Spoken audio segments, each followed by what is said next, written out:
വയനാട് മാനന്തവാടി ചിറക്കരയിൽ കടുവ ഇറങ്ങി പാരിസൺ എസ്റ്റേറ്റിന് സമീപമാണ് കടുവയെ കണ്ടത്. കഴിഞ്ഞ ദിവസവും ഈ മേഖലയിൽ കടുവയെ കണ്ടതായി നാട്ടുകാർ പറയുന്നു. ലിനറ്റ് വർഗീസ് ചേരുന്നു വിശദാംശങ്ങളുമായി. ലിനറ്റ്, ഈ ആശങ്ക ഒഴിയാതെ തുടരുകയാണ്. എന്തൊക്കെയാണ് ഈ പുതിയ വിവരങ്ങൾ?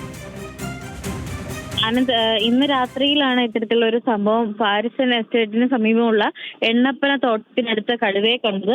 ഇതേ തുടർന്ന് നാട്ടുകാർ വലിയ രീതിയിലുള്ള ഒരു ആശങ്കയിലാണ്. കഴിഞ്ഞ ഒരാഴ്ചയായി സമീപ പ്രദേശങ്ങളിൽ കടുവയെ കണ്ടു എന്ന് തന്നെയാണ് നാട്ടുകാർ പറയുന്നത്. പ്രദേശവാസിയായ ഷെഹലാസ് ആണ് ഈ ദൃശ്യങ്ങൾ പകർത്തിയിരിക്കുന്നത്. ഈ ഷെഹലാസ് അടക്കം പറയുന്നത് കഴിഞ്ഞ ഒരാഴ്ചയോളമായി ഈ അടുത്തുള്ള പ്രദേശങ്ങളിലടക്കം കടുവയെ കണ്ടു എന്നാണ് നാട്ടുകാർ ആരോപിക്കുന്നത്. നിലവിൽ ഇത് കടുവയുടെ പ്രജനന കാലമാണ്. അതുകൊണ്ട് തന്നെ കടുവ ഇറങ്ങുന്നത് നമ്മൾ ഇതിനു മുമ്പും റിപ്പോർട്ട് ചെയ്തിട്ടുണ്ട്. പ്രത്യേകിച്ച് ഈ പുൽപ്പള്ളി മാനന്തവാടി മേഖലകളിൽ, പ്രത്യേകിച്ച് കാടിനോട് ചേർന്ന പ്രദേശങ്ങളിലൊക്കെ തന്നെ കടുവ ഇറങ്ങുന്നത് ഇപ്പോൾ സാധാരണ സംഭവമായി മാറിക്കൊണ്ടിരിക്കുകയാണ്. അതേസമയം തന്നെ നാട്ടുകാരെ സംബന്ധിച്ചിടത്തോളം, പ്രത്യേകിച്ച് കർഷകരെ സംബന്ധിച്ചിടത്തോളം വലിയ ആശങ്ക തന്നെയാണുള്ളത്. നിലവിൽ വനം വകുപ്പ് അവിടെ പരിശോധന നടത്തുകയാണ്. നാട്ടുകാർ പ്രത്യേകം ജാഗ്രത പാലിക്കണമെന്ന നിർദ്ദേശങ്ങളും കൂടി നിലവിലുണ്ടോ ലിനറ്റ്?